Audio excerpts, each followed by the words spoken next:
আসসালামু আলাইকুম দর্শক, আজ আমরা আপনাদের নিয়ে চলেছি নাটোরের এক বিস্ময়কর ইতিহাসের মাঝে, পুরাতন নাটোর রাজবাড়ি।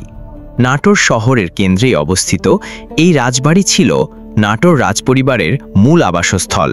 এটি নির্মাণ করেছিলেন রাজপরিবারের প্রতিষ্ঠাতা রামজীবন রায়, আর পরবর্তীতে এই রাজবাড়ি হয়ে ওঠে বিখ্যাত রানী ভবানীর বাসস্থান ও কার্যকেন্দ্র। এই বিশাল রাজপ্রাসাদ প্রায় ১২০ একর জমি জুড়ে বিস্তৃত। এখানকার পরিবেশ আর স্থাপত্য আপনাকে নিয়ে যাবে কয়েকশো বছর আগের সেই গৌরবময় যুগে।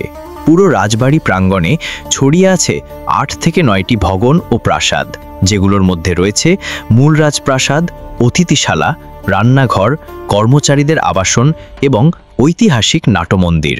এসব স্থাপনা একসময় ছিল নানা রাজকার্য, পূজা, পার্বণ এবং সাংস্কৃতিক অনুষ্ঠানের কেন্দ্রবিন্দু।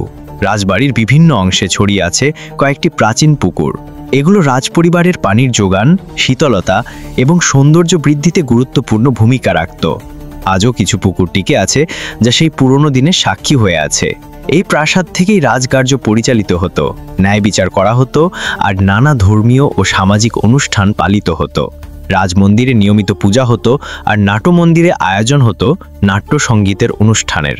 রানী ভবানী ছিলেন রাজপরিবারের সবচেয়ে প্রভাবশালী শাসক, যিনি শুধু নাটোর নয়, সমগ্র বাংলা জুড়ে শিক্ষা, ধর্মীয় প্রতিষ্ঠান এবং জনকল্যাণমূলক কাজের দান দক্ষিণার জন্য স্মরণীয়।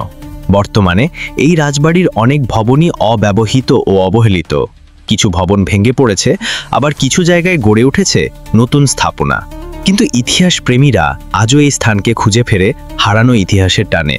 পুরাতন নাটোর রাজবাড়ি শুধু ইট, পাথর বা দালান নয়, এটি এক ইতিহাস যা বয়ে এনেছে শতাব্দীর স্মৃতি, ঐতিহ্য আর রানী ভবানীর গৌরব।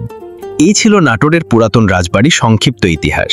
যদি ভালো লেগে থাকে তাহলে ভিডিওটি লাইক, কমেন্ট ও শেয়ার করুন এবং অবশ্যই সাবস্ক্রাইব করতে ভুলবেন না।